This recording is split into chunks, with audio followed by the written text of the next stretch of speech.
बिस्मिल्लाहिर्रहमानिर्रहीम। अस्सलाम वालेकुम नाज़रीन, आप यूट्यूब चैनल देख रहे हैं। मैं इमरान ख़ान हूँ। सबसे पहले तो लंदन में जो मरियम औरंगज़ेब के साथ हुआ उसके ऊपर बहुत ज़्यादा शद और मत के साथ बात हो रही है। लोग उसके बारे में कह रहे हैं कि ये बहुत बड़ी ज़्यादती हुई है, और ये वो लोग कह रहे हैं जो माजी में औरतों के मुँह के ऊपर जब गोलियाँ मारी गई PMLN की जानिब से तब नहीं बोले।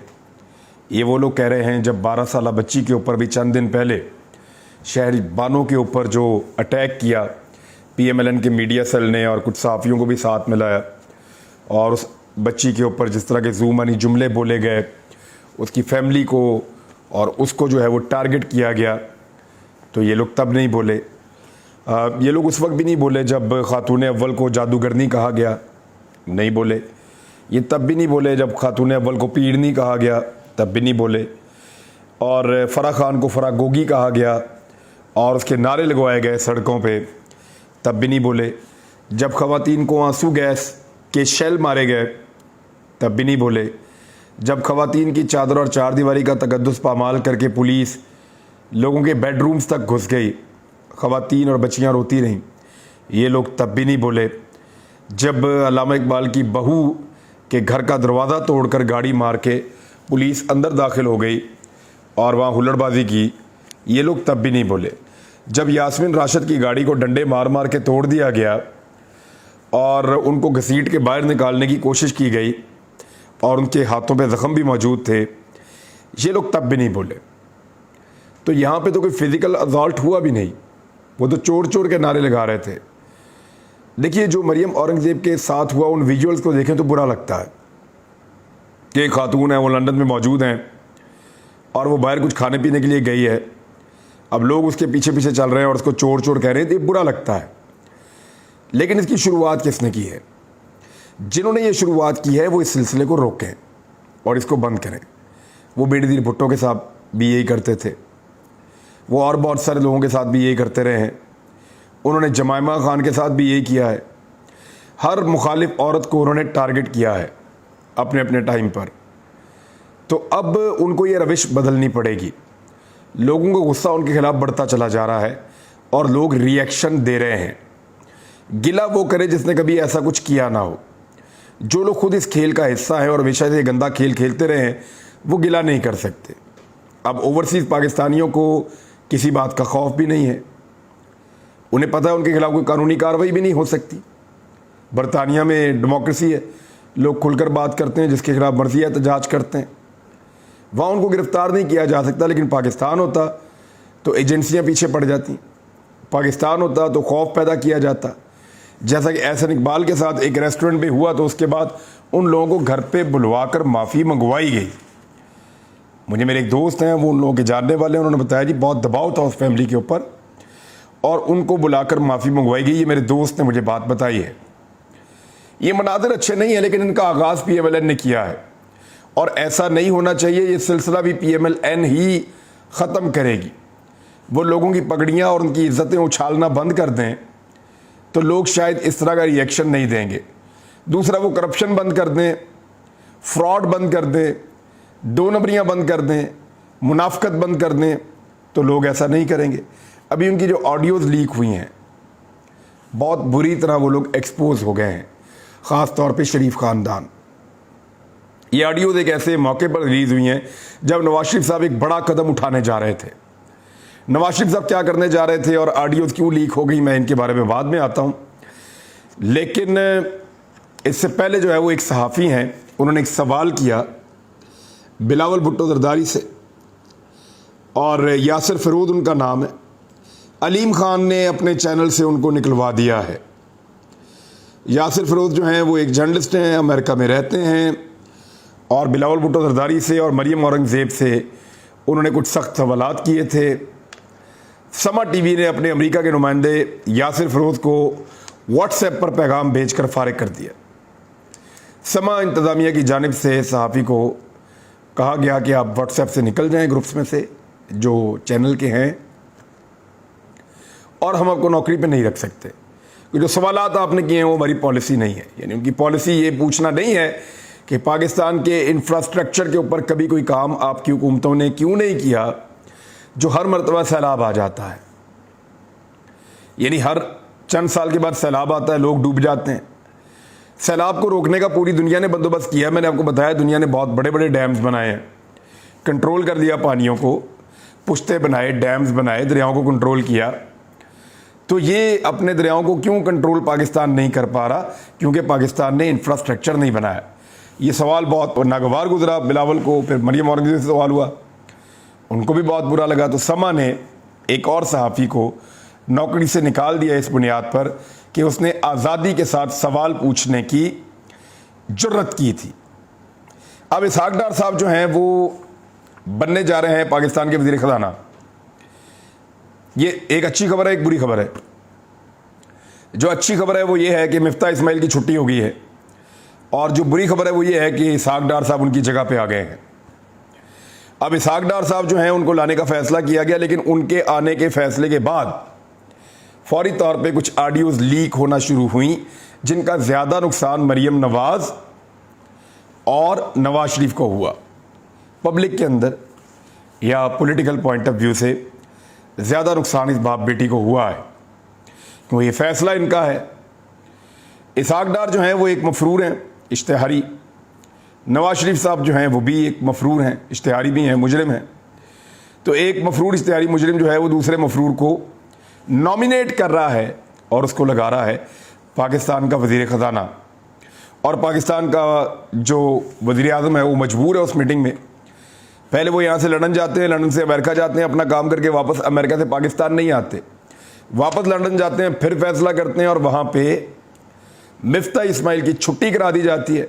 मिफ्ता इस्माइल ने ट्वीट करके वैसे बता दिया है, in a meeting with Mian Nawaz Sharif and prime minister Shehbaz Sharif today I have verbally resigned as finance minister. I will tender a formal resignation upon reaching Pakistan. It's been an honor to serve twice as finance minister Pakistan पाइंदाबाद। 2 दफ़ा मैंने किया है ये काम और ये बड़ा honour है, और मैंने अपना इस्तीफ़ा जो है वो ज़ुबानी जमा करवा दिया है। पाकिस्तान आने के बाद ऑफिशियली इस्तीफ़ा दे दूँगा पहुँचने पर। तो मैंने इस्तीफ़ा दे दिया लंदन में नवाज शरीफ और शहबाज शरीफ से मुलाकात में। ये उनका ट्वीट है मिफ्ता इस्माइल का। अब इसहाक डार साहब आ गए हैं, कुछ ऑप्टिक्स दिखाने की कोशिश की जाएगी, लेकिन आइंदा कुछ दिनों में कुछ नए बहरान भी आ रहे हैं। इसहाक डार को वज़ीर ख़ज़ाना क्यों बनाया गया? क्योंकि इतने सारे मुश्किल फ़ैसले करने के बाद PMLN को लगता है कि डॉलर को 200 तक या उससे नीचे पहुंचाया जा सकता है। 240 तक तो डॉलर पहुंचा है पाकिस्तान में। अब उसको 200 तक या उससे नीचे तक पहुंचाया गया तो इसको कहा जाएगा कि इसहाक डार की एक बहुत बड़ी कामयाबी है। हालांकि जो वादा किया गया था वो ये था कि डॉलर 120-25 तक लाया जाएगा, 120 से 125 के बीच में। बाद अगर 100 रुपये का भी कहा गया कि डॉलर को किया जाएगा PMLN की जानिब से। बिजली अब क्योंकि बिक रही है, 55 रुपये का यूनिट पड़ रहा है टैक्सेस वगैरह डाल के। ये 16 रुपये का था इमरान खान के दौर में। अब इसको 11 रुपये करने का जो दावा था PMLN का वो तो पूरा नहीं होगा, लेकिन अगर वो वहाँ से इसको 40 पे भी ले आएंगे ना, जो इमरान खान के दौर के मुकाबले में दुगने से ज़्यादा होगा, 2.5 गुना, तो फिर भी इसहाक डार इसको अपनी कामयाबी बताएंगे। दुनिया भर से क्योंकि पेट्रोल की कीमतें कम हो रही हैं, कुछ अगर रिलीफ मिलेगा तो डार साहब कामयाबी बताएंगे। हालांकि इमरान खान ने जो रिलीफ दिया हुआ था वो किसी ने नहीं दिया। दुनिया भर से जो इमदाद आ रही है सैलाब मुतासरीन के लिए, वो इमदाद का पैसा देखकर भी मुंह में पानी भर आया हुक्मरानों के। अब उस इमदाद को करप्ट सियासतदान और मुख्तलिफ जो अनासर हैं उनकी उस इमदाद के ऊपर नज़र है हमेशा की तरह। तो यहाँ पे भी अब दाव लगाने की कोशिश की जाएगी कि इस इमदाद को कैसे और कहाँ गायब किया जाए। तो जी ये इसहाक डार साहब जो हैं ये PMLN को बहुत मुबारक हो, पाकिस्तान की कौम को और पाकिस्तान के कानून को, पाकिस्तान की अदालतों को, पाकिस्तान के निज़ाम इंसाफ को बहुत मुबारक हो कि एक शख्स जो पाकिस्तान में कभी आया ही नहीं उसको बाहर बैठे हुए सेनेटर बनाया गया। उसने हलफ भी नहीं लिया, अब वो वापस आएगा, हलफ लेगा, फिर वज़ीर ख़ज़ाना का हलफ लेगा। ये आपका निज़ाम और ये है बनाना रिपब्लिक ऑफ पाकिस्तान। मैं इसलिए कह रहा हूँ कि उसी तरह का सलूक हो रहा है यहाँ पे। आज सोशल मीडिया पे सारे यही कह रहे हैं। हमदा शहबाज की जगह किसी और बंदे को वज़ीर आला पंजाब बनाने का फैसला किया गया है। ये बंदा कौन है? ये वो बंदा है जो पिछले साल रावलपिंडी के एक होटल में जाकर ठहरता था कई दिन, और वहाँ से एक सरकारी दफ्तर में जाता था, बहुत अहम और ताकतवर लोगों से मुलाकात करता था। और उसके बाद ये अभी भी मिलने गया हुआ है नवाज शरीफ साहब को, ये इस वफद के साथ शामिल है, ये बरतानिया में मौजूद था, इसने नवाज शरीफ साहब से और बाकी लोगों से मुलाकात की है। और सब ने कायल किया है शहबाज शरीफ को और बाकी लोगों को कि इसको अब वज़ीर आला बना दें। उसका रीज़न ये है कि ये ताकतवर लोगों की या उनके साथ जो मुज़ाकरात हो रहे थे PMLN के, ये उन मुज़ाकरात को शुरू करने वाला और पाए तकमील तक पहुंचाने वाला बंदा है। ये वो मिडल मैन है जो ये सारा रोल प्ले कर रहा था। तो वो जो ताकतवर लोग हैं उनका ये फेवरेट हो गया और उन्होंने कहा कि इसको वज़ीर आला पंजाब बनाया जाएगा। लेकिन बाद में शरीफ खानदान ने इंतहाई चालाकी से हमजा शहबाज को वज़ीर आला पंजाब बना दिया। फिर हमजा शहबाज का पत्ता साफ किया गया और परवेज़ इलाही वज़ीर आला पंजाब बन गए। अब परवेज़ इलाही का पत्ता साफ करने के बाद इस फेवरेट आदमी को वज़ीर आला पंजाब बनाने का फैसला किया जा रहा है। सौदा करने की ये कोशिश की गई है कि कुछ भी करके इसहाक डार को वज़ीर ख़जाना बनाया जाए और जो लोग मांग रहे हैं अपनी मर्ज़ी का वज़ीर आला, उनको पंजाब में उनका वज़ीर आला दे दिया जाए। वैसे तो वो हमारी जमात का बंदा है तो हमें उसका फ़ायदा हो जाएगा। अब काफ़ी लोग समझ गए होंगे वो कौन बंदा है और वो वजारत के ऊपर भी रह चुका है पंजाब में और ज़्यादा लोगों को इस बात का आइडिया है। उसको वज़ीर आला कैसे बनाया जाएगा, ये काम पाकिस्तान के ताकतवर लोगों पर छोड़ा गया है। वही इस सारी चीज़ को करके दिखाएंगे और करके बताएंगे। इमरान खान साहब ने एक बड़ा अहम फैसला किया है। उन्होंने चेयरमैन एडवाइजरी काउंसिल एक तश्कील दे दी है जो पार्टी के चेयरमैन को एडवाइस करेगी। उसमें बड़े अहम लोग इमरान खान साहब ने जो है वो रख लिए हैं अपने साथ, जिसमें जो सदर है वो हामिद खान है, पुराने इमरान खान साहब के साथी, बानी रुकन पाकिस्तान तहरीक इंसाफ के उनमें से एक। और इसके अंदर बाकी भी बड़े समझदार और बड़े ज़ीरक सियासतदान और मुख्तलिफ शोबों से ताल्लुक़ रखने वाले लोग इसमें मौजूद हैं, जैसा कि नजीब हारून, अरशद दाद, जमाल अंसारी, खालिद मसूद, सलीम जान, याकूब अजहर, तस्नीम नूरानी और बख्तियार कसूरी। तो इस किस्म के लोग जो हैं वो इसके अंदर मौजूद हैं। तो ये लोग इमरान खान साहब को पॉलिटिकल मशवरे देंगे और ये चेयरमैन एडवाइजरी काउंसिल एक तश्कील अब दे दी गई है। तो एक तो होगी जी ये खबर। अब एक खबर और मैं आपको बताता हूँ। जब से एहतसाब का कानून बदला है ना, बहुत सारे लोगों की जान छूट गई है और नैब की अदालतों से मुकदमात, क्योंकि कानून बदल गया, अब उसके दायरा कार में नहीं आते, वो वापस केसेस जो हैं वो नैब को दिए जा रहे हैं और उनको कहा जा रहा है कि रेफरेंस नहीं बनता, कानून बदल गया है, लिहाजा नैब इस केस को वापस ले जाए। अब इसमें जिन जिन लोगों की जान छूट रही है, इसमें शहबाज शरीफ, हमजा शहबाज, इन दोनों के जो केस था रमज़ान शुगर मिल वाला, वो वापस चला गया है। कई ब्यूरोक्रेट्स के केस वापस चले गए हैं, सियासतदानों के वापस चले गए हैं। 26 रेफरेंसेस जो हैं वो नैब को वापस भिजवाए गए हैं, अहम तरीन सियासी शख्सियात और ब्यूरोक्रेट्स के। मुल्क भर की एहतसाब अदालतों ने उसका दायराकारी ख़त्म हो गया एहतसाब ब्यूरो का, नैब का, तो इसलिए वो केसेस वापस भेज रही हैं। Punjab youth festival, DPO Sahiwal scandal समेत दीगर जो करप्शन रेफरेंसेस हैं वो नैब को वापस भेज दिए गए हैं। एक जो एहतसाब अदालत के जज साजिद एवान साहब हैं, उन्होंने 12 और जज असद अली साहब जो हैं उन्होंने 8 रेफरेंसेस जो हैं वो वापस भिजवा दिए हैं। और इस तरह जो केसेस ख़त्म हुए उसमें पीपल्स पार्टी और साबिक chairperson Benazir Income Support Programme का जो फरजाना राजा साहिबा के ऊपर एक केस था वो वापस भिजवा दिया गया। ये 540 मिलियन का था। नैब तरमीमी एक्ट के मुताबिक 50 करोड़ से कम मालियत का कोई भी करप्शन का केस होगा तो उसको नहीं सुना जा सकेगा। यानी आप 49 करोड़ 99,999 रुपये की आप करप्शन करें तो आपको नैब नहीं पकड़ेगा। जिन शख्सियात के रेफरेंस वापस भिजवाए गए उनमें नवाज शरीफ, शहबाज शरीफ, हमजा शहबाज, हनीफ अब्बासी, यूसुफ रज़ा गिलानी, फरजाना राजा, राजा परवेज़ अशरफ, महताब अब्बासी और दीगर बहुत सारे ऐसे लोग शामिल हैं। तो इस तरीके से इन लोगों की मौजें लग गई हैं। एक और ख़बर यह है कि परवेज़ खटक साहब ने दावा किया कि 3 दिन के अंदर वफाकी हुकूमत गिर जाएगी। ये उनकी पेशन गोई है और ये वफाकी हुकूमत खुद मुस्ताफ़ी होगी और इलेक्शन का भी जल्द ऐलान हो जाएगा।